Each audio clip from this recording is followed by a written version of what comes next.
upon Lion Orc, being shot to death by a Chaos Space Marine, and Emperor knows what the Saneshi demon will do to me. Oh, Emperor, is that you? No, it is not. What? You shall live, Guardsmen. I will see to it. Wait, what are you doing? That's a Chaos Space Marine, an Orc, and a demon. You're gonna die. No, Zog, not again. Finlay! Yes, Daddy!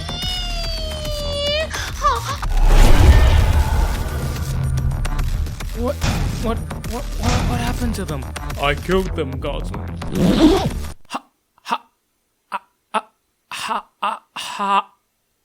How? Simple.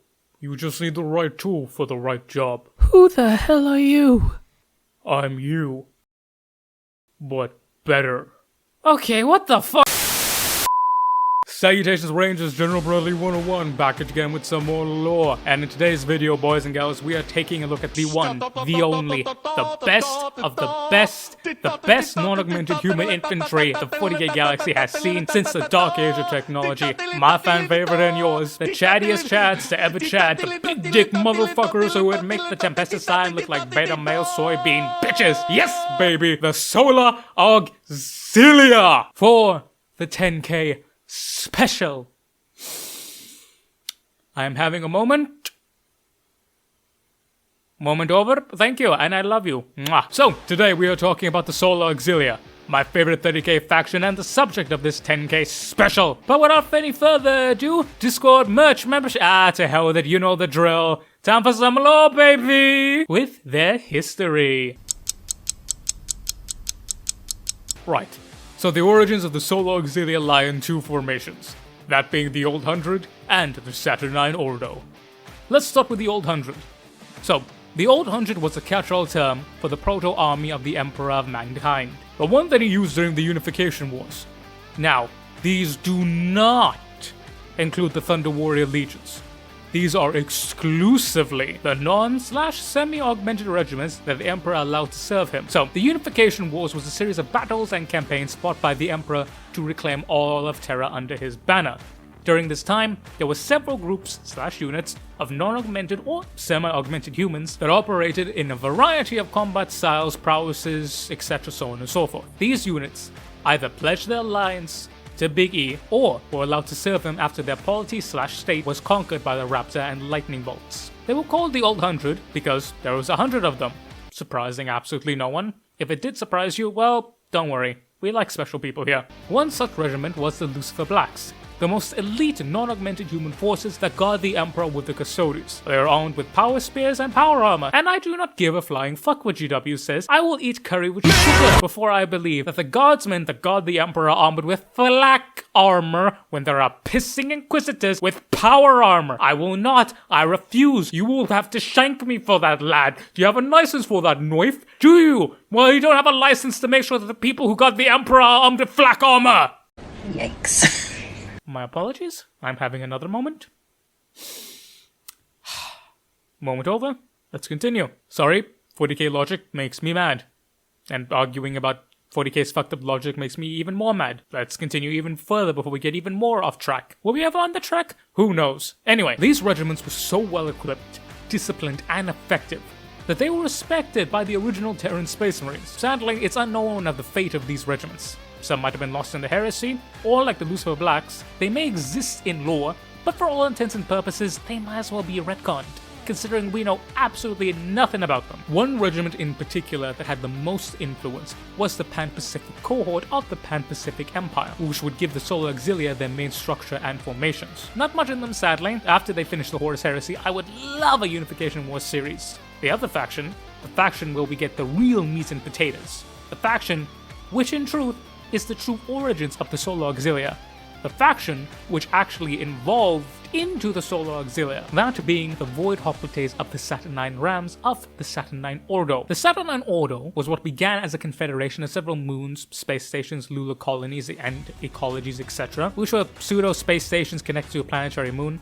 Some of these were artificial moons created during the Dark Age of technology. So, during the Dark Age of strife, everything went to shit real bloody quick. The old interstellar empire fell and died, so they needed to band together in these artificial moons in order to survive. So over time, their governments, economies, societies, and most importantly for us and today's video, their military, combined into one. Thus did the Saturn IX Void Hoplites come into being. The nature of the Void Hoplites was essentially an ultra-elite force comprising of the entire military of the Saturn IX Ordo. They were the Uber soldiers. They were able to do everything, they could do everything, and they had to do everything. Whether it be fighting void battles, land battles, they could drive and fly armored vehicles, spacecraft, aircraft, being able to fight in the void of space, or the chem-choked wastes of a broken planet. The average soldier was trained in basic combat engineering, logistics, medical practices, tech repair. In short, they were the ultra-elite Marines. Like IRL Marines, not space Marines, trained to fight in any type of warfare, despite supplies, circumstances, tech, anything. Now, the reason for this was being the nature of the Ordo's geography. Or space geography. Bloody hell. 1 second. Astrography. Very good. English crisis averted. Back to the law. The reason for this being the Ordo's astrograph. All the areas that make up the Ordo are bloody space stations and moons, millions of miles away from each other. If shit hits the fan, it's going to be a long time before the cav runs in, so you're going to need to hold, and hold well for a while, a long time. Which is why they also had the second largest fleet in the Sol system, only after the Terran/Mars Empire. Not to mention, in all elements of the military were combined into one. Each Saturn IX Ram regiment had its own starships under the command of the Ram commander, as well as aircraft, armor, also under the commander. Also, the Rams and the Auxilia were entirely mechanized force in bioprotected void-stable vehicles. More on those later. Taking the Sol system was the most difficult challenge that the early Imperium faced. Though you could argue that the Rangdan Xenocides were worse, but what everyone can agree on is that the claiming of the Saturn IX system jump-started the Great Crusade, as taking Mars helped Big E claim the Sol system. Taking Saturn helped him claim the entire galaxy, as the Ordo was also home to massive shipyards and dock constructions and everything you need to supply the Void Hoplites, which Big E saw and was like, I want that, give me that. So, he literally took the Void Hoplites and turned them into the Solar Auxilia. He literally took the first 10 regiments of the Saturn IX Rams and just changed the name to the Solar Auxilia. Hence, these became the first 10 regiments of the Solar Auxilia, and were always known as the 1st through 10th Saturn IX Rams. They were perfect, and Biggie didn't change a thing, except eventually he would change the main structure of a cohort, rather than a regiment, going from about 5,000 men to about 120,000 men. Otherwise, gear, armor, tactics, strategy, logistics, and everything in between was completely left alone, hence why it was called the Solar Auxilia, because it became... Fuck you. Because it became known as the Solar Pattern. Initially, all recruits and gear were sourced directly from the Sol system. Eventually, however, the demand of the Auxilia was so massive that it expanded into the entire galaxy, but more on that later. Thus did the Solar Auxilia come to be. The main purpose of the Auxilia was to be an all-around reaction force to deal with the situations where skill and prowess of Space Marines were required, yet Space Marines were not able to be raised or the situation was deemed too small to send a full force of Space Marines. In short, situations where it would be too expensive and make zero sense to send 5 Space Marines across the entire system to smack a rebellion in a space station. That's why the Solar Auxilia were there. So, what would happen is that the Solar Auxilia would clear a planet, hold the planet, rebuild the planet, up until a PDF force could be raised, there was a relatively stable economy, and the chance of a rebellion was pretty much zero, or as low as you could get. They would then move on and either lead the charge at the head of a rogue trader fleets, expeditionary fleets, or Agmanite exploratora fleets. The rogue traders in particular loved them due to their all-around nature, effectiveness, and general vibe. Or they would be in the space of the Imperium roving around patrolling. Approximately at the height of the Imperium, about 2/3 of the Solar Auxilia were patrolling the Imperium, the other third leading the aforementioned fleets. The Solar Auxilia was the best non-augmented force that the galaxy had seen since the old interstellar human empire. They were said to operate with discipline and efficiency not thought possible by normal baseline humans. Their gear and operations were several degrees of magnitude above the regular Exertus Imperialis, aka the Auxilia Imperialis or the Imperial Army. Their gear was said to be on the same level as Space Marines. Also, side note, there was zero sanitization for the Imperial Army. You have barbarians with wooden clubs to power-armored, semi-augmented humans with warrior traditions. The definition of a coin flip. The Auxilia, on the other hand, was standardized to a T. The Auxilia time and time again showed itself to operate above and beyond what was expected of baseline humanity, thus becoming the only human force that all Space Marines respected. The only force that would give Space Marines concern during the Heresy. Which conveniently brings us to the Heresy. Many times the bulk of an expeditionary fleet of the Auxilia would be the Auxilia themselves, and Space Marines would form the tip of the spear, and the Auxilia the shaft. If you laughed at that, you lost. Fuck you. Due to this, when the legions turned, the Auxilia had their choice of who to follow. We don't have exact numbers, but according to what lists I have seen, the vast majority of cohorts remained loyal. Of the 33 cohorts listed, only 2 were confirmed as traitors.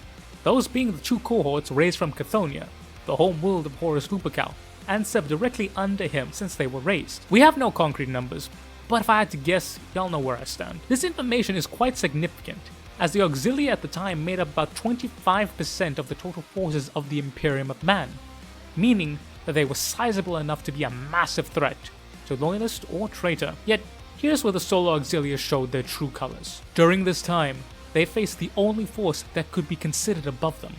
Time and time again, the Auxilia showed that they were not to be fucked with. There are many examples, but the one I will go with is what happened right at the start of the Heresy. That being the defense of Platform Epsilon Verda 09/Q during the Battle of Kelth, where the 225th Cath Solar Auxilia cohort, aka the Cath High Guard, repelled the Wordbearer's assault force, allowing the station to remain loyalist, yet at a great cost to them. As when the Wordbearers ambushed them and the Calc system as a whole, the Auxilia knew that they were outnumbered and outgunned, so they came up with a conclusion. If you fuck around, you find out. They then released chem-based power weapons, rated to eat through proper power armor, even more so that not even Space Marine biology could withstand it. They then waited for the gas to kick in, before bayonet charging the Space Marines, their own protective armor giving them just enough time to kill all the wounded Wordbearers before succumbing themselves to the same deadly end.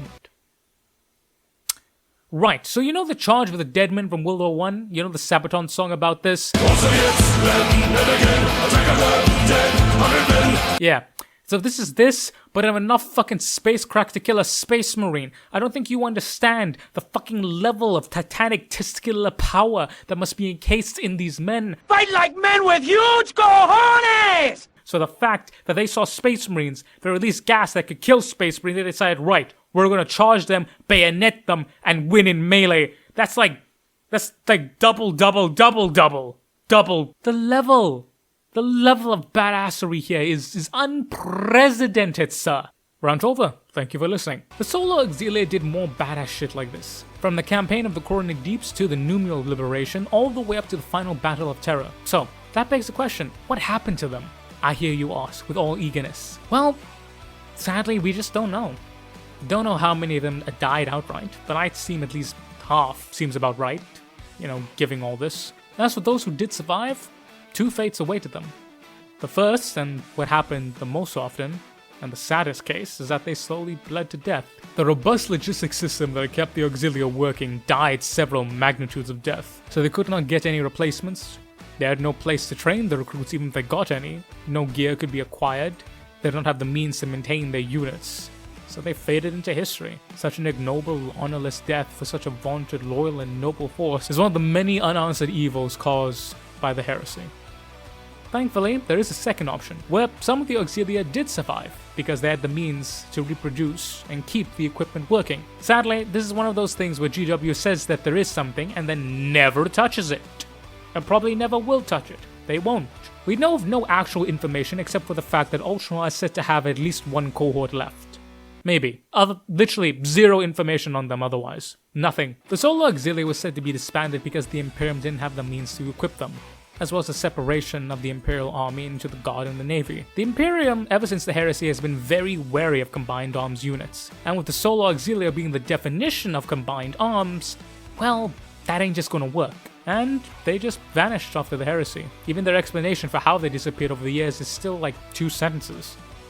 I could go on and on, but that's a larger issue with GW not properly finishing storylines. But that is their history. As I said before, a rather unceremonial end to such a vaunted unit, as more likely we'll never get anything more about them. Unless Gillidan resurrect them, but even then that's a shot in several different layers of dark. So much so that it's going into the realm of fanfiction. But if he did, how would he make them? Hard work, everybody doing it right. Hard work. So, trading. How do you make a force that can face Space Marines and not get curb stomped into the ground? And actually win? One word, fella. Discipline. The Solar Auxilia were the most disciplined formation in all the Imperial Army outside of the Space Marines. They were drilled relentlessly, again and again, ensuring that they knew everything there was to know about anything. It's important to note, they did not punish failure. You could fail, so long as you eventually passed, so long as the fuck up wasn't too big, but they had a zero tolerance for laziness, shirking one's duty, as in the life and death business of Zone Mortalis battles. Being even the slightest bit lazy will cost you the life and the lives of your brothers. So it was simple. Any instance of that during training, you're out, off to serve as a naval rating, soldier, or whatever. In combat, however, a summary execution without trial would be ordered, done by the CO, as the Auxilia did not have a discipline corps / military police, as instances of this happening were non-existent. The prestige and honor of being part of one of these regiments meant that dishonor yourself in combat of all things would not just stand. On the topic of cowardice, completely zero instances. No instances whatsoever of them even routing. Now this was due to their discipline and morale training, but it was also due to the mentality of the Auxilia. If you're fighting in a boarding action, there is nowhere to run. You win or you die. Thus, better to die with honor and by your brothers than try and claim a false salvation that never even existed. So, enough discipline to impress the Space Marine and the mentality of win or die. Bloody winning combination, that is. As for their specific training, they were training for what was known as interface operations. Interface ops are when you transfer from one theater of combat to another. For example, you go from boarding action directly into a drop assault, and then into a hold and take mission on the land, so basically a triple shift at work. Good God almighty, these poor chaps. They were paid well though, so I guess there's that. In addition to that, each soldier was trained as an elite rifleman, but also a basic combat engineer. Trained in basic medical triage, trained to operate land, space, sea and air vehicles, trained in basic scouting, trained in basic logistics, boarding actions, spacefaring, void combat, ship repair and everything in between. Side note, they were also trained to deal with populations, as after they conquered the planet they had to rebuild it, and garrison it. Not to mention build it up to a point where it could defend itself and not rip itself apart as soon as the Auxilia leaves. This and several other instances made the Auxilia a rather unique formation, because they were also trained in some civil matters. Nothing too crazy, but they were meant to interact with civilian populations. They weren't meant to do everything, but they were able to do everything. This was due to the original nature of the Saturnine Ordo, which had to do everything, because everything was shit. This made them an invaluable tool to the Great Crusade, as you could send them there with minimum if no support at all and fully accomplish the entire mission parameters and more, with less. The reason why the Auxilia was able to accomplish these incredible feats was due to their insane discipline. I cannot stress how disciplined the Auxilia was. It is canonical that the discipline showed by the Auxilia was thought of to only be capable of Space Marines. This was due to two aspects. One, relentless drill that would make the SEALs go yikes, but more importantly, the mentality instilled into them. We again go back to the Saturnine Ordo, the OG Void Hoplites. This had to do right all the time. You had to, cause if they don't, they would die. So the same mentality was applied to the Auxilia, but in this case, if you don't do your job, your friends would die, which is even worse, mind you. Now granted, the mentality had stages. When they were off duty, because unlike in the 40k God, the Auxilia had time off, more on that later, they would chill on their time off, relatively speaking. But if you're on deployment, especially during training, their discipline was unnervingly excellent. It really was a head and shoulders above whatever the soldiers we've ever seen on our own homeworld. Though we don't have the exact training regiments, we can make assumptions about it, mostly that it was a hell and a half with a drill out the ass. Now as for recruitment, originally they were only recruited from the Sol system, but as the Great Crusade progressed and were expanded to everywhere, and I mean bloody everywhere, while their gear was only supplied through the very best of the best ForgeWorlds that produced the most quality gear to Space Marine standards made with the same materials of Space Marines and the best logistics systems that were allowed to supply the Solar Auxilia. And this was enforced very, very thoroughly, mainly from Terra, Mars, and then laterally also from Voss, Telestra, Triplex Val, and other ForgeWorlds of the same standard. The men themselves, however, were able to be recruited from anywhere. We have records of solar auxilia cohorts being raised from feral and medieval worlds. The solar pattern was so effective that anyone could be made into the most elite soldiery in the galaxy. Not to mention, there were massive benefits to joining the Auxilia for officers. The top brass could be rewarded with the governorship of a planet, but it wasn't just for the officers that received the benefits. For the standard soldier, in addition to the excellent pay they received pensions and a small piece of land on a planet when they retired, and that was the bare minimum, and it was always enforced, no matter what. Tours of duty were 30 standard years. The solar auxilia were given life regens, as well as refab treatments. The standard soldier could reach well over 200 years old, and these rewards stacked up with each tour of duty. Not to mention, the solar auxilia were a warrior class. These men lived, breathed, and existed war, and almost always they'd sign up for multiple tours. And during service, they had great quarters, they received great rations, it was really good. Not to mention the fame and status of being in the auxilia gave you. The respect you received from all over was something that hadn't been seen for ages, partly due to the firepower these guys could bear. We had sticks, 2 sticks and a rock for a whole platoon, and we had to share the rock. Right, so the equipment of the solar auxilia. It was standardized to hell and back and 7 different times over. But individual cohorts did show aptitudes for certain war gears and styles of warfare, and thusly this translated into their gear. So, to break this down, we'll go through the organization of a standard cohort, then we'll break down the individual equipment for each unit. But before that, side note on their equipment. Not only was their equipment made to the standard of Space Marine gear, but they also spent an inordinate amount of time maintaining it. Prime example, the tank crews of the Auxilia would spend hours maintaining their vehicle, oftentimes finding and repairing micro fractures and tears. Now, to the Auxilia, each piece of gear must be in perfect condition, no exceptions. This was in a practice directly carried over from the Saturnine Ordo, as not only did it ensure that each piece of equipment was in tip-top shape, but also reinforced the discipline and care that the Auxilia was known for. Side note over, onto the organization. So, the Solar Auxilia was originally of a regimental size, approximately 5,000 men-at-arms, commanded by a legate colonel with a command staff of about 300 or so officers. These were the original 10 Auxilia regiments, which were just the Saturnine Ordo's Saturnine Rams Void Hoplites rebranded. This, however, was soon expanded to the cohort system of the Pan-Pacific Empire, as well as some structuring from the Proto-Legions. All in all, it consists of about 120,000 soldiers, divided into 10 sub-cohorts of 1,200 men each, with several additional thousand soldiers, such as AdMech or Navy personnel, agents of the Imperial Court, agents of the Assassinorum, representatives of the Council of Terra, assigned detachments of Legiones Astartes, households of Nicostoris, rogue trader Minoris, chartist captains, refulgurators, ordnance, essay surveyors, providers, Justicara Bites, their respective staffs and cadres, deputations of the Order of Iterators, Remembrances, and Savant Logos. A lot of nonsense, but basically all the random giblets from the Imperium will get attached here. These personnel will be permanently attached to the cohort, or vice versa. We then have the cohort. The cohort command, which was where the Lord Solar and the rest of the command staff to facilitate the strategic and battlefield command and control functions, as well as logistics and the general governance of the cohort. We then have the cohort level assigned strategic assets. Now these were assets that were kept at the cohort level that the sub-cohorts could request, but were under the direct command of the Lord Solar, as was everything in the cohort. Warships of the line, various different categories, including light and heavy cruisers, frigates, bastions, and corvette classes. Bastion classes were essentially portable space stations or portable bases that could be translated from ground to air. One of the heavy cruisers would be the flagship of the fleet, and the personal command ship of the Lord Solar. It is important to note that each cohort fleet was very powerful. While only housing capital ships up to the heavy cruiser class, there were a fair number of them. But more importantly, the crews of these vessels were all Solar Auxilia. Even those navy ships that were assigned to the cohorts would eventually operate in the same standard, and the Auxilia officers would see to that. This means that with the speed and efficiency at which they operated allowed them to punch far above their weight, with the Auxilia fleet placing a large emphasis on defensive ships that were meant to hold, whereas you would have the attacking part, that being strike craft and boarding craft, doing the damage. That's not to say that the fleet didn't have any teeth. It could hit, and hard at that.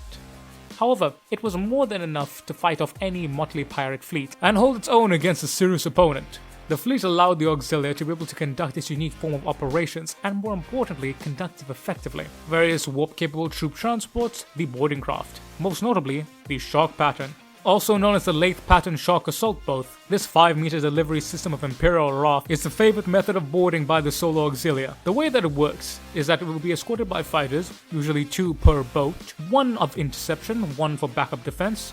When the boat reaches its target, the twin-linked las cutters will deploy, cutting through the outer layers of the ship before the melter charges are deployed, cracking the bulkhead and creating an opening. The troop compartment will then be connected to the breach via boarding airlock, and the Auxilia then deployed, and Bob's your uncle, you have been boarded. Various planetary landers, as well as combat drop vessels, orbital lighters, and shuttlecraft. The Auxilia made a great use of medium-class vessels, something like a light frigate for multiple purposes. From transports to supply ships to gunboats. They needed these ships to be small enough to fit inside the larger capital class, yet still have enough firepower to interface from space to ground and hold their own. And then we have the light interface gunships, void interceptors, strike fighters, etc. The armed Arvis lighter was the preferred gunship, as well as for fighters we have lightning, fury interceptors, and marauder bombers. Those were quite common, though these variants were significantly more reliable and advanced, and all of them were able to interface between void and ground combat at a whim's notice, with almost no modifications required. Super heavy tank detachments, support artillery, as well as ordnance corps, Medicaid corps, and then we have the assigned Mechanicum Engineer conveyance. These were the standard units needed to keep the lights on. But if an expeditionary fleet was in the area with suspected archaeotech stashes, a larger AdMech Explorator fleet would be added on. Then, of course, the cohort fleet was under the command of the officers of the fleet. Marshals, and with a parallel command structure of the vessels of the Armada Imperialis, given the permanent authority of the cohort marshal. Usually this was of captain or second rating, that being captain commander, and operated at the equivalent rank of the cohort tribune. Very important to note, a captain of the ship was the same thing as a cohort tribune. The command structure of the fleet was integrated into the Auxilia as a whole. We then have the cohort supreme command. Right above we have the Lord Solar. Right below him we then have the Marshal Solar, also known as a cohort marshal. Then we then have a legate marshal or a tribune ordained. We then have the cohort Vexillarius. These were a small corps of veterans outside the standard Vexillaris tertio, entrusted with the lyrics and standards of the cohort, such as standard bearers, signifiers, subalterns, bodyguards, equerries, and etc. We then have the Cohort Operations Command. These are the Cohort General Staff Officers of the Functionary Cadre, also attached advisors and representatives from other arms of the Exertus Imperialis or Armada Imperialis, etc. We then have the Tribunes, that being the Dictus, Strategos, or Logos. They were just names for the different things. Then we have High Commanders as well as Legate Commanders. We then move to the Sub-Cohort, beginning with the Sub-Cohort Tactical Command. We have a sub-commander, and then we have a lieutenant or a strategos, a sub-lieutenant or a proclamator, then an ensign, a decurion, or a vexillarii. Finally, we come to the meat of the cohort, the tertio. Each tertio had an attached medicae, as well as a logistics unit and an armored transport. The auxilia was a mechanized force, and the tertio was commanded by a troop master or primus or a void sergeant.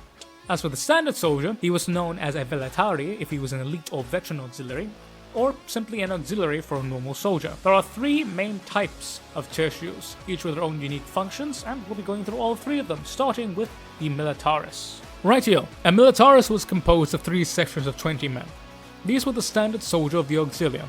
These are armed with a Calibrax Mark 5-1 pattern las rifle. A las rifle is a more powerful and potent version of the standard lasgun. The Calibrax was the best produced massed las rifle you could get, notable for both its heavy reinforced energy transfer capacities, overall durability, and superior heat disposition qualities over the more common pattern. It was also incredibly reliable.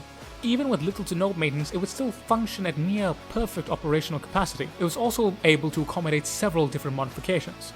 One that became a standard part of their gear was what was known as a blast charger. This was originally an impromptu upgrade made in the field. Auxilia Command saw this and made it standardized. Always a good sign for an officer corps. This would dramatically increase the punch of the already powerful las rifle, at the cost of extra strain on the barrel. This would turn the shot into something as powerful enough to threaten power arm. However, they were only employed by express order and in the most direst of situations. A pistol version of this also existed, which became known as the blast pistol, favored by officers of the Solo Auxilia. The Auxilia as a whole showed a favor for directed energy weapons, such as las, flamer, volkite, and melter, mainly due to the nature of the Auxilia. The ammo for these weapons could be stored with less space, moved easier, and normally recharged faster than lead-based weapons. Though it was not uncommon in the cohort, they would also be armed with a sidearm of a las pistol, a monomolecular sharp bayonet, combat knife, or sword, as well as the normal accoutrement of a soldier. just much better quality and double the regular amount. Now, we come to the big one, their Void Armor. A carapace reinforced full environmental body combat armor with a fully integrated life support unit. This pattern became known as the Solar pattern, as itself is a mass-produced modification of the ancient Void armor won by the Void hoplites of the Saturnine Ordo. The armor is fully sealed and capable of withstanding small arms fire of both ballistic and energy impacts, as well as various amounts of shock trauma. It also has a self-healing against minor penetrations and lacerations, and it is incredibly resilient against radiation and thermal effects, making it highly effective for combat operations in Zone Mortalis areas. Yep, to top it off, these guys' main operational theater was Zone Mortalis, if you could be any more badass. As for the armor, it is the best of the best short of power armor. The best way to put it I find it is that it has the filtration and chem protection of power armor, but the ballistics protection of Scout Marine armor. We then come to Pioneer sections. While each Auxilia was trained in basic combat engineering, these fellas were anything but basic. Solo Auxilia Pioneers were sections trained to repair, construct, and destroy all types of infrastructure, both military and civil, as well as vehicles, starships, and anything in between. Now these could range from repairing a hospital to creating a bunker complex. They were armed with repair kits, plasma torches, bolt cutters, heavy entrenching gear, as well as engineering vehicles. Then we come to the next tertio, that being the Optimate. Now the Optimate was made of the Velataris squads, or other elite/veteran formations. The Velataris, the elite veteran formations of the Solo Auxilia. These were divided into three types. The Command section, which was simply a group of Velataris assigned to a command squad to serve both as guards, as well as advisors. We then have the Storm sections. The Storm sections were the heavy hitters, either serving as bodyguards or household troops. These were either armed for melee with two-handed massive power axes, or with heavy-duty Volkite chargers. These guys were made to get up close and personal and break lines and bones. And then finally, we have the Vanguard sections. These are sections exclusively armed with heavy weapons of any variety, the two most common being heavy flamers or rotary cannons. God, please GW, put these motherfuckers back in 40k. Also, side note, the Velataris tertios were composed of 10 men each, composed of the 20 men of the Auxilia. The Velataris tertios are organically attached to each sub-cohort. However, there's also a core of elites being held in reserve at the cohort level. These fellows were armed with heavy void armor, which is essentially void armor but with more armor plates on it, allowing it to take even more damage. This is worn by all elite, veterans, as well as lower ranking officers and NCOs. Love me some heavy armor, baby. The final class is what is known as the Ancillary, or Extra class. Firstly, we have Special Weapons sections. These were 10-man units armed with special weapons, the most common being flamers, volkites, plasma, rotor cannons, and multi-guns, though anything was really possible, depending on the fancy of the unit. We then have Artillery tertios. Artillery tertios had access to all kinds of vehicles, but their favorite were the self-propelled basilisks, armed with Earthshaker long-range cannons and the Medusa heavy siege bombard. Note, the Auxilia did not possess any type of stationary artillery, as while they excelled in defensive operations, sieges were seen as a waste of their talent. That is not to say they did not partake in them when the need arose, but they rather avoided them whenever possible. So, 3 artillery making up a section, 3 sections of tertios, and tertios at the sub-cohort level with an additional bit at the cohort level. Right, super heavy tanks. These were made up of Baneblade variants, with the Shadow Sword and Stormhammer variants being preferred. The former being armed with a Volcano Cannon, which was able to threaten anything up to a small Titan, and the latter armed with multiple rapid-fire battle cannons, which would allow the Auxilia to quickly breach and overwhelm an enemy with sheer firepower. Thank you, Bird. Bird up! These tertios will be combined into one super heavy sub-cohort under the command of the cohort level. Again, 3 tanks a section, 3 sections a tertio. Tanks. The Mars Solar Pattern Lehman Russ tank, which were in some cases armed with Volkite demi-culverins and shield projectors. If you want to know more, click out the link over here. The Auxilia were massive users of armor, not only in the class of offensive fist, but also in a defensive role, setting up ambushes, using them as mobile cover, but more on that later. All of the vehicles that the Auxilia had were able to brace the harshness of the void, chem-soaked worlds, irradiated hellscapes, so wherever the Auxilia needed to go, the vehicles could take them there, and they were of the utmost highest quality. We then have the light field support weapons. These tertios are armed with crew self-support weapons, all of them being semi-automated, meaning that they could move of their own power, with the rapier being the most preferred. It was commonly armed with a quad laser destroyer, but could also be armed with graviton cannons, quad multi-lasers, quad mortars, and quad heavy bolters, or my favorite, quad melters. These weapon systems were far more maneuverable than common static variants, They were also more armored, being able to resist small arms fire, again showing the Auxilia's doctrine. They did not need to do everything, but they were able to do everything. These were also able to be moved up rather quickly, which tied into the Solo Auxilia's love tactic of the aggressive defense, which involved them counterattacking enemy to destroy key targets, such as command and control units, supply depots, or capture valuable terrain. More on that later though. Take a shot every time I say that. Don't, please, your liver will fail you, far before your will does. Again, 3 support weapon teams, each one consisting of 3 men, as well as 1 rapier battery, then combined into 1 section. 3 sections make a tercio. Finally, we got the dedicated transport crew. Now, this was the unit that was attached to each individual tercio. The Solo Auxilia was completely mechanized, and the vehicles allowed them to do that, which, their favorite being the Dracosan armored transport. Being more armored and more chem protected than even the Rhino of the Space Marines, it was able to carry a full infantry section of 20 men, and armed with either a twin-linked las cannon or a demolisher cannon. In addition to this, a pinto-mounted heavy stubber or stormbolter was attached to top. So not only was it able to take a hit, but it was also able to deliver 2 back. It would rock up and deliver its vaunted cargo before providing direct fire support to the infantry section. Alongside this primary ground vehicle, an armored and armed variant of the Arvis Lighter served as the Solo Auxilia's most numerous support transport, with there being 2 variants. One serving as a transport able to carry anything from a full section up to a full tercio, and the other one giving up its transport capacity to act as a gunship for close air support, being armed with the various amounts of missiles, las cannons, melters, and bolters. And finally for the ancillaries we have the Ogryn, Charonites, and other irregular forces. So, a Charonite. What is a Charonite? This motherfucker right here. These lads were the unique take on Ogryn shock troops. Loaded to the gills with psycho conditioning and drugs, they had 2 modes. 1, a normal soldier. Yes, an actually competent man. They couldn't think much, mind you, but they were calm and able to follow orders. Or, option 2, a berserker mode that would even impress a Wild Eater. The Ogryn's hands would be surgically removed. They would be replaced when bionics when off duty, but when on duty, they will be replaced with hydraulic enhanced melee weapons. Bro has fucking scissors, my guy! Bloody hell. Now, these chunky lads were also armored with their own version of heavy void armor, but Ogryn's eyes, and thus significantly more durable than standard armor. The number of these units shot up dramatically when the heresy happened. They also served as an excellent countercharge unit, the Space Marines in particular, able to go toe-to-toe with the assault squads of the Legion for the most part. So, 3 Charonites make up a section, 3 sections make up a tercio. As for the irregular forces, well, it's in the name, isn't it? Militias, scouts, anything that just happened to be laying around and got scooped up by the expeditionary fleet, labeled in here. Now, let's talk about the Officer Cadre. The Officer Cadre is something to note. The structure of the Imperial Army was akin to that of the Eastern Roman Empire, where the vast majority of the military was under the state. Yet, individual officers could have their own personal troops, often known as household guards, paid out of their own pocket and loyal to them rather than the Empire. Thusly, the officers of the Auxilia were armed according to their own preferences, some of their favorites being the aforementioned blast pistol, power weapons, usually a sword or mace, or a charno saber. A charno saber is a unique take on a power weapon, being in some cases a hybrid combination of a melee weapon with a power field, yet including and adding a very more archaeotech feel to it. Those of the lower ranks were armed with heavy void armor. Those of the upper command had access to power armor. 40k is a hybrid sci-fi fantasy, and noble dynasties are nothing new to us, from knights to navigators and of course the imperial nobility as a whole.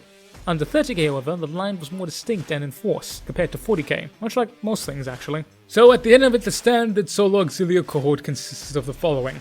About 3,500 las rifle sections making approximately 70,000 men, approximately 300 Velatarius sections making up 3,000 men, specialist weapons sections making up about 7,000 men, crew, ancillary, pioneer, labor and support sections making about 22,000 men, the general staff and command cadre 1,200 men, fleet officer cadre and voidsmen about 10,000 men, as well as several other personnel of various attachments total of 7,000 men, for a grand total of just over 120,000 men.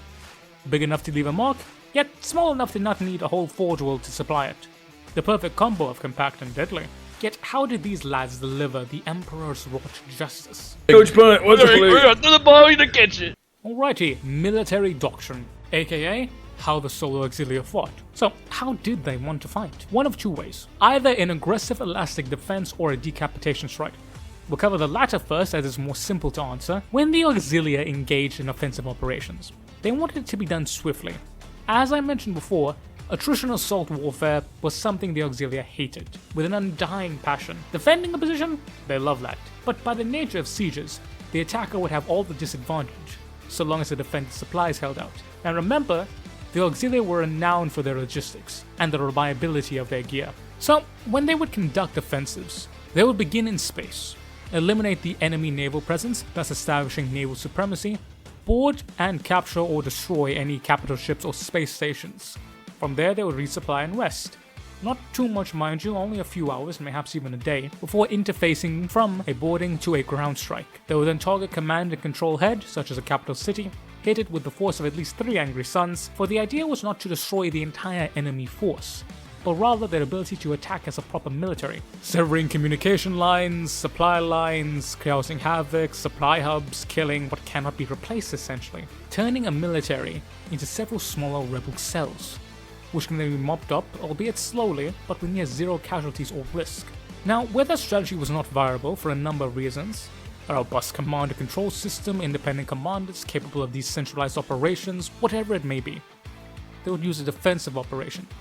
The first part would be normal, naval supremacy, etc., so on and so forth, but then they would interface to the ground, capture vital enemy positions, supply hubs, places of moral significance, places that the enemy would want to, or ideally need to retake.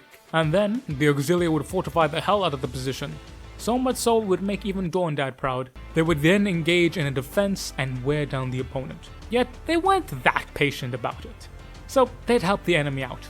How kind of the lads. This is where the aggressive part of the aggressive defense comes in. Here, they would launch very brief counterattacks or offensive operations with very specific goals, such as destroying armor supply depots, nighttime raids, sabotaging bridges and other infrastructure, or their favorite tactic, after repulsing an enemy unit, they would launch a quick mechanized assault, the goal being twofold, to ideally destroy the enemy assault force and retake any lost ground. However, these assaults were very controlled and disciplined. The Auxilia would make sure not to overextend too far, lest they become vulnerable to enemy artillery fire or the enemy's own counterattack. This tactic worked incredibly well, as not only did it cause a defeat on top of a defeat, but it also deal a heavy blow to morale, and it was all thanks to the solo Auxilia's immense discipline. Now, what if the enemy decided to starve them out, I hear you saying? Well, that ain't gonna happen. Numero uno, they have naval supremacy, so orbital resupply is on the cards. And the Auxilia will create massive stockpiles of supplies, not only for the siege, but after said siege. For after they won, they would be in charge of rebuilding the planet. So, if the enemy was lax about a siege, the Auxilia would simply land behind them, and then crush them in a pincer, hammer and anvil style. After the enemy had exhausted themselves in the siege, the Auxilia would run them down in combined arms assault warfare, crushing them outright, securing the planet. From then, they would work with the attached civil personnel to rebuild the world to a state of compliance and self-defense, before packing up and moving on to the next mission. As for their tactics, they loved small unit tactics, mainly centered around the tercio. They excelled in armored assaults or close quarters combat, such as boarding actions and urban warfare. The combination of these two rather different fighting styles meant that whatever situation the Auxilia found themselves in, they were able to operate effectively, but more importantly, they were able to transition flawlessly. The main strength of the Auxilia was their surprise factor. The fact that in a matter of hours, the same lads that were storming your space station are now planet-sides charging towards you and your supply depots is a massive shock to any enemy commander, let alone one who's not prepared for it. This is what made the Auxilia so unique. They could just keep going, and in some cases, they would only stop when the enemy was destroyed. The speed and efficiency in which they did this made them a terror second to only the Legione Astartes. Speaking of the Space Marines, they were often attached to the Auxilia. In fact, the main expeditionary fleet was a contingent of Space Marines leading several cohorts of the solo Auxilia, and to say this combination was deadly would be the greatest understatement of the century. With Space Marine squads leading Auxilia tertios, you had a solid anchor which would not yield, giving the Auxilia a solid firm stance to operate around. Not to mention, if the Auxilia was stopped by something that they couldn't handle, the Space Marine would get rid of that thing very bloody quickly. The Auxilia at the end of the day were mortal men. The best mortal men, mind you, but still mortal. And when the 1 out of 100 time came where mortality would show itself, the Space Marine would be there to pick up the slack. At least that's how the Emperor saw it, but more on that later. In addition to this, there were many auxiliary forces attached to the cohort, such as Night Houses, Admech Maniples, and Titan Legions. The cohort would seamlessly incorporate them into their combat doctrine, utilizing their strengths and minimizing their weaknesses. So much so that most attached units often became part of the cohort in all but name, with the Advec and the Navy in particular forming close ties with the cohorts. So we covered the brass tacks, and every bloody thing in between. Now let's say we wrap all this up in a void armored bowl, shall we? I don't like them putting chemicals in the water that turn the friggin' frogs gay! So, the Solar Auxilia, the best of the best and the envy of all the rest. We saw how excellent they performed, as well as their ignominious end, and the current state of limbo they find themselves in. Maybe. Yet, these units had much more to come, if we are to believe theories, and they would have been even better. Some of you may know, but Big E planned to have all Space Marines be armored with Terminator armor instead of regular old power armor. They were meant to be the slow-moving bulwark that crushed the foe. Yet, as seen during the Heresy, normal Astartes were able to outmaneuver Terminators and cause significant damage. This left many of us fans and writers both wondering, didn't Big E see this coming? The Imperium had fought countless foes before the Heresy, many of whom equaled or even surpassed the Astartes. How could he have been so blind to this flaw that was so bloody obvious? Some have said that, well, Big E's just an idiot, and I mean, I can't argue with that. Look at poor Angron. Poor Angron. Now, I can definitely see that, but I'm going to do something a little out of character here. I'm going to assume Big E was in fact not an idiot. Shocking, I know. Yet, I and many others believe that all that power armor technology goodiness would go over to the Auxilia. Now, granted they couldn't fit in Space Marine power armor, but having all that production and supply given over to the Auxilia, I have no trouble believing that they would be able to combine and put it together and make a powered version of their void armor. That would make sense. The Auxilia are worth enough to be given said armor. They already work well with Space Marines, and the Space Marines like them, and most damning of all, they would fill in the gap left by the introduction of Terminator Plate, meaning that if anyone wanted to get into the chunky Termi, he had to go through these 10 armored powered elites. That combo would be devastating. Combine that with the increased supply and tech given to the Auxilia, which would translate to their ships and armor, meaning that the Space Marines would become living fortresses, and the Auxilia would become the Space Marine Light, as if they weren't already enough of that as is. This force, supplied with some Dark Age tech and Titan support, would be unstoppable, and elevate humanity to the height of galactic combat. Combined with all the crazy other ideas that Big E had cooking, and lo and behold, we have ourselves something super special here, baby. Yet, sadly, not for us mere mortals was this taste of defying heaven. Instead, as always, the hubris of man claimed the promise of tomorrow, and the tale of the Solar Auxilia is very grimdark. The most promising human warriors, with some time, would be armed and armored as the demigods that were the Space Marines, proving that baseline humanity could become and overcome anything that this foul galaxy could throw at us. Yet not so. Not so for us. For as always, the greed and hubris of man wrought fire and death upon our hearth and kin. And the modern man of 40k is left looking at the past for hope, for the future holds nothing but war. And that's the 40k ending. But I like hope. So the Solar Auxilia can make a comeback. Well, yes. But that depends on GW. In canon, that is. Well, you see, there's still a few cohorts out there. Again, Ultramar is said to have one, so all GW would have to say is Gilladad found an Ultramar cohort in the cupboard and reinstalled it. And if anyone can recreate supply lines, that would be Bobby G, baby, with Ultramar giving him a good hand. Not like that, you dirty bastard. Though, maybe. I'm not against it, you know how I feel about Eldar women. Though, it would be very difficult to export. But it can happen. But I doubt GW would ever do this, as they have a massive stick up their ass about 40k/30k mixing. For some weird reason, as if those who play 40k don't collect 40k models and vice versa. It's not like we all buy everything and play AOS and are waiting for the old world to come back. Come on, GW, stop being you. Seriously. But as to why I love them so much, they're the perfect example of what the god can be. What the god should have been, if not more. The poor old human. Me and you. Because, let's face it, the average 40k fan is getting conscripted into the god, and I'd much rather bloody being the Auxilia than the god.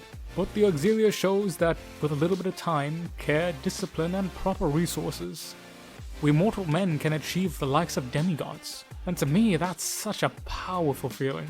While I'm not the chap to forget about showers and reality, I would be a massive hypocrite if I said that I didn't use my sci-fi/fantasy IPs to influence me to achieve my greatness IRL. And why not? All motivation will help you achieve your dreams. The idea of being able to achieve the stuff that Space Marines can through sheer bloody iron discipline speaks so much to me as a man. That you can achieve more than what is expected of you. Being able to punch far above your weight, it really does hit me when it needs, and I'm grateful for it. Because I'm the Auxilia, reaching to the heights of a Space Marine, as most of you. So remember, keep at it, and you will succeed. Just like the solo Auxilia. But whether we'll see them again under the banner of Ultramar as a new sign of hope, or they will stay as a reminder of why we can't have nice things, they will always be the pinnacle of Warhammer mortal infantry, and they will always be proof of the great heights that mortal men can achieve given enough time and resources. And cool. They will always be cool. God, I would pay an animation for one of them. Though GW might break up the banhammer again. But right, that was the 10k special. This script took me a full week to write out. I have no idea how long it's going to be of me to get this done, but thank you, all of you. By the time this comes out, I'll be at 12k, which is crazy. I want to say a massive thank you to everyone here. You guys being able to support me and help me through all this. I get to achieve a dream. A dream that not many people get to have. So I don't know what else to say besides thank you and God bless you. Y'all in my prayers, and if I ever see you on the Discord, I'll make sure to say hi. If I ever see you in person, I'll give you a big ol' hug and buy you a cup of coffee. Maybe a kiss if you're lucky. Wait. But thank you. All of you. I owe so many people so many things.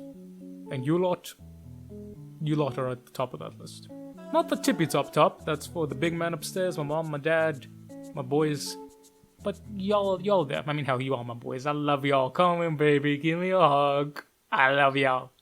But, as always, all the nonsense down below, you know what to click on it. I want to give a very special shout out to the storyteller, aka Kyle, who gifted a whopping $100 in the last stream we did, and then became a member on top of that. You bloody madman. Very important, you guys don't have to do any of this. You don't have to do anything in the slightest bit whatsoever, period. But I just want to say thank you, all of you, oh so very, very, very much. You guys are crazy good, and I love all y'all. So, to our members, a massive thank you to, at the private tier, we have Thomas Mose Lawrence, the gaming storyteller, and Cheesy Taran. Then, at the corporal tier, we have the storyteller, Bellmaster, Dog from the Fog, HD, Imperial Servitor Dominus Prime, Lament of the Sat, Smiling Kira, the Sultan of Zanzibar, Noah Ra, Wolf Kalgar, and Oxygeddon. Thank you guys so much for this. It blows my mind, and it means so much to me that this is a thing. Thank you. All of you. I don't know what to say other than thank you. Yeah, you guys are in my prayers, and I hope your dreams and reality match up as much as mine. So, for all the 12,000 of you beautiful people, y'all have been beautiful, awesome, and amazing people. And I have been General Bradley 101. I will be doing a stream probably the day this comes up, if not the day after, or sometime with that. It will be a Facecam Q&A stream. Yes. So all your questions and everything, link comments on this video and the video down below. But yeah, I love all y'all very much. And I will see y'all there. Remember, I messed up my own outro. Well, 12,000 of you bastards didn't join me because I was proper in any capacity. But y'all have been beautiful, awesome, and amazing people. I have been General Bradley 101. I messed it up again. You know what? I'm keeping all this in. I am who I am, and I love y'all. But I have been General Bradley 101. You have been beautiful, awesome, and amazing people. Thank y'all very much for watching. Make sure to stay noble out there, boys and girls. And I will catch y'all next time Dismiss Rangers!